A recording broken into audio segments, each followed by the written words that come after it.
I still saw myself as that person, not realizing that, oh my goodness, I am not that person anymore. I have grown up. I am a force to be reckoned with. I can fight back, and now the tables are turned. And now my offender needs to be afraid of my power, of my voice, and what I can accomplish. And you know what? Now I see that whole picture, and that's something that I want so passionately for every rape victim, every rape survivor, is that they can somehow from my story get a glimpse of, oh my goodness, this is what it looks like. This is what the light at the end of that tunnel looks like, and not to be afraid to take that journey and somehow come out on the other side and go, you know what, I did it. I underestimated how strong I can be. Danielle Tudor was in her late teens when she was attacked by an infamous serial rapist dubbed the Jogger Rapist in 1979 in Oregon. Richard Gilmore, who admitted to attacking at least 9 women, has been in prison since 1987. When a parole board cut his sentence in half and made him eligible for parole in 2008, Danielle went public with her story in solidarity with another of his victims. My story really begins on November 11th, 1979. And at that time, I was a senior in high school, just started my senior year. Danielle was home alone one night watching a movie.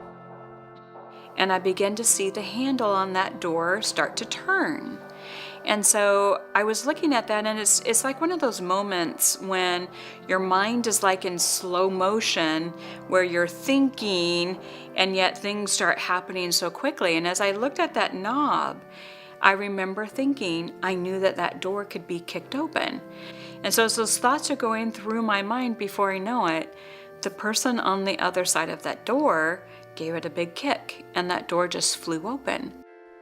Danielle called the police, who were not able to respond quickly enough. They arrived just after the attacker had left. And I remember there was a certain smell about him. And it seemed like that smell was there for days, that I just couldn't get rid of it. It was just a constant reminder. I think you just hope that you can just wash away the whole memory and everything that happened, and you can't scrub hard enough. And eventually that smell did go away, but it was replaced with fear and shame and guilt. So I don't know which was worse. As I laid there, not being able to see my future, I said a very simple prayer that night, which basically was, oh God, you've got to help me, because my life, my future has just been taken from me, and I don't know how I'll ever get it back, how I will recover. I haven't a clue, but somehow if you help me get through this, I will help other rape victims.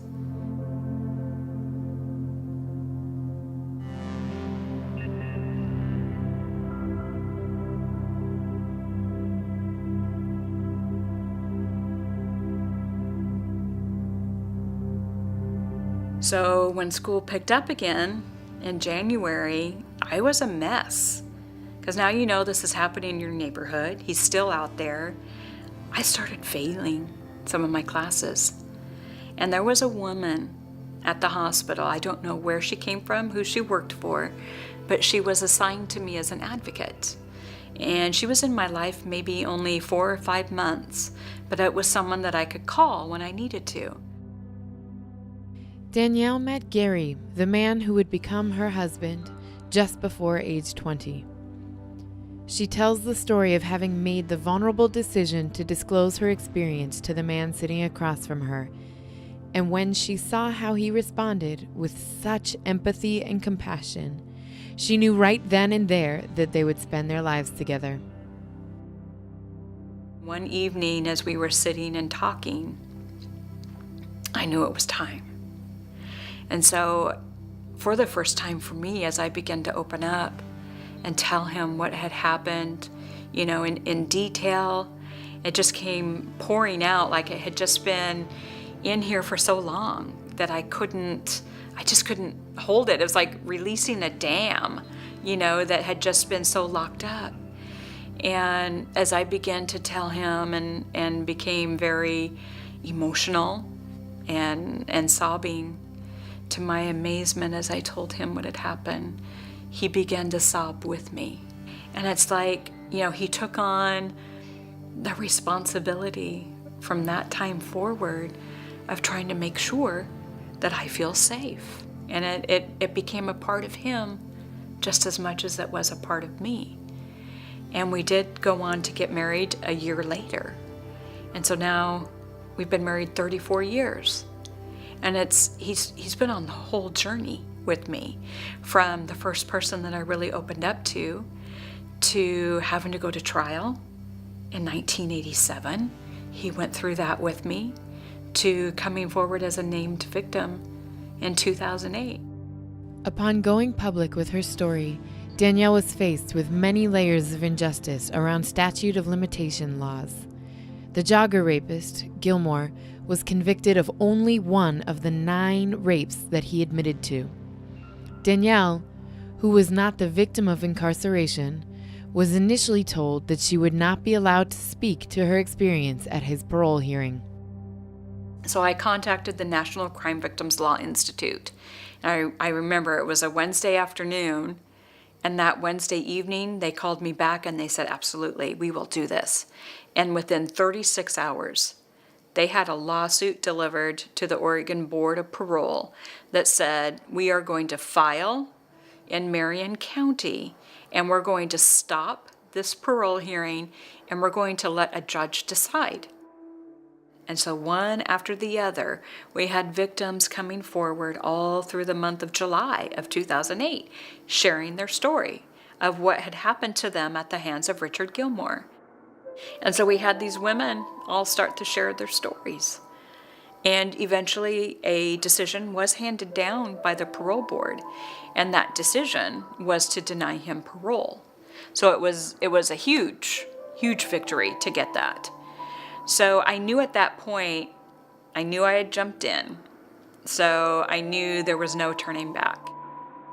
Danielle has become a staunch advocate for more survivor-centric laws around rape kits and statute of limitation laws in Oregon, and intends to continue her work in other states as well. So at the time of my assault, it was 3 years. In 1989, it changed to 6 years, and there we have sat. And so I started doing some research with other states. What are their statute of limitations, without DNA, all these distinctions. A brave victim fighting for justice once again. Now she's trying to lengthen the amount of time a rape victim has to take her attacker to court. Our Jennifer Dowling has more on a proposed bill and why it's been an uphill battle. Jennifer? Well, Jeff, currently if a case lacks DNA evidence and you are raped, your attacker must be caught and brought to justice within a 6-year time frame or he goes free. She wants to lengthen that time frame to 20 years. However, she says some lawmakers are against the longer time. We're finally starting to get headway, in that arena, which is very, very long past due. I want to be a part of the solution in a positive way. I keep fighting through obstacles. I keep walking through doors that open. And I really can honestly say I feel so, proud isn't the right word. I feel so honored that I get to do what I do.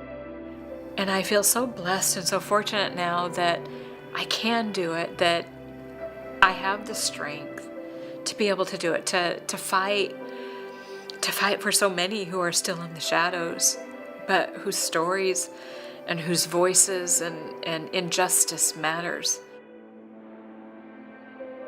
And I certainly feel that about the journey now, being able to stand up and to speak out and to make connections across the country and in my own state and to become a force to be reckoned with, to be a force to be respected.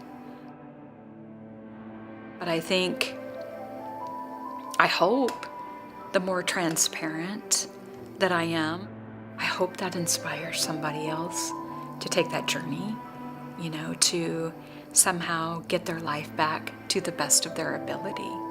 Don't let somebody steal your dreams.